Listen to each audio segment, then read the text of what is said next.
Film replikleri. Leyla ile Mecnun. Güzel gülen ben olurum. Klişeden uzak espriye çok müsait. Yalnızlık nedir bilir misin? Yalnızlık gece ayazında sabaha kadar beklemek gibidir. Isınmak için güneşin doğmasını beklersin ama o güneş hiçbir zaman doğmaz. Yalnızlık bulmadığın sevgiyi başka yerlerde aramak gibidir. Ne yaparsan yap onu bulamayacağını bilirsin. Ama yine de denemekten vazgeçmezsin.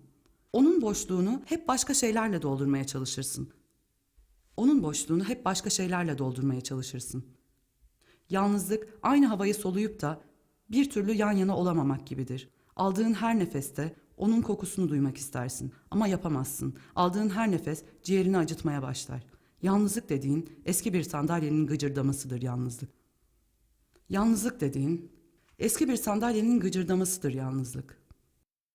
Ne olursan ol gel demiş Yunus Emre. Kim?